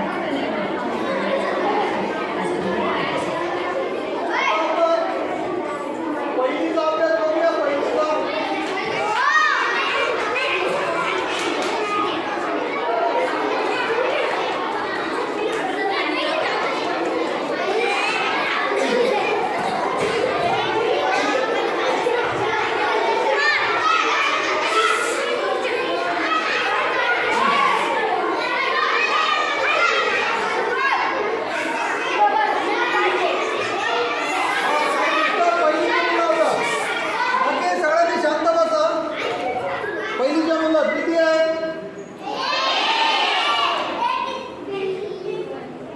आता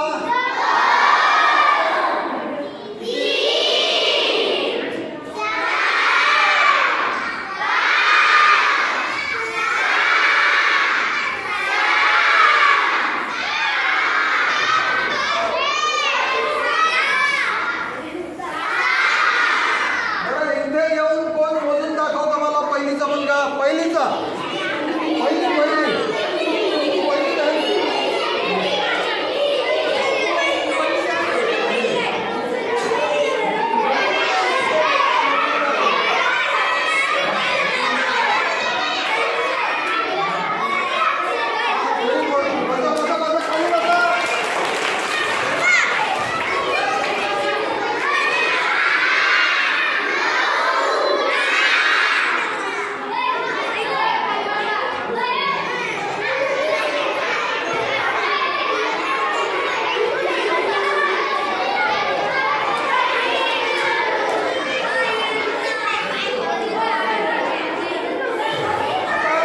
भावल्या किती आहेत? पहिलीच्या मुलं भावल्या किती आहेत?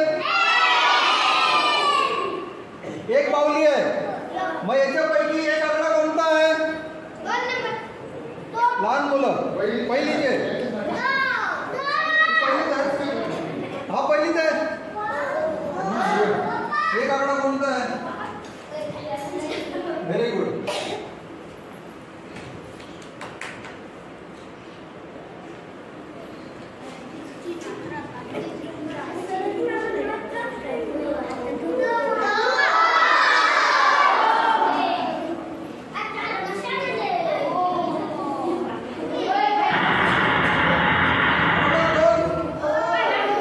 बघितलं सर? सर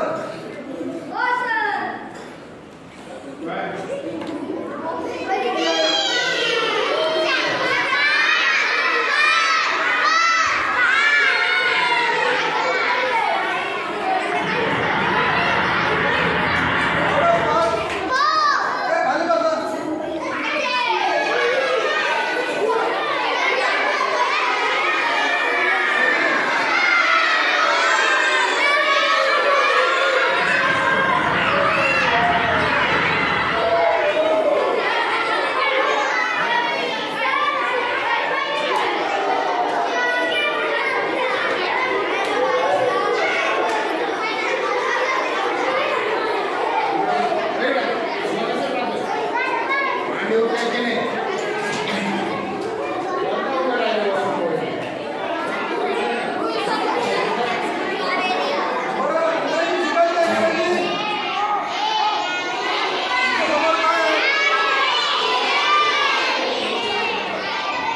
समोर काय आहे तुमच्या?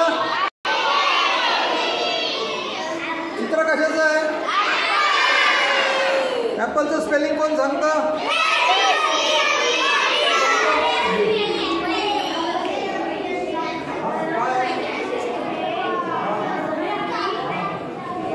Very good very good. आता याच्यामध्ये एक आणि सांग मला. तो पहिला ए हा त्यानंतर पुढचे. आता पहिलं अक्षर आपण मोठं घेतलं ना की पुढचे अक्षर आपल्याला लहान घ्यायचे आहे. इथं तुम्हाला दोन भाग दिसत आहेत का? एक भाग आहे ना हा कॅपिटल आहे, दुसरा भाग आहे स्मॉल अक्षर आहे. पहिलं अक्षर आपण कॅपिटल घेणार आहे म्हणजे आपण ए कॅपिटल घेणार बरोबर आणि पुढचे अक्षर स्मॉल घेणार. पुढचे अक्षर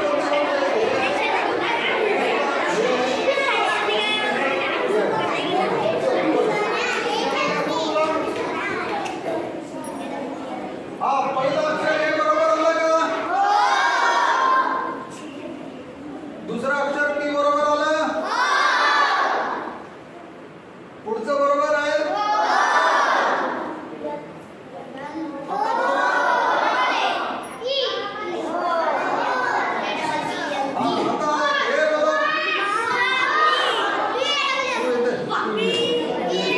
नाही नाही थांब झालं नाहीये.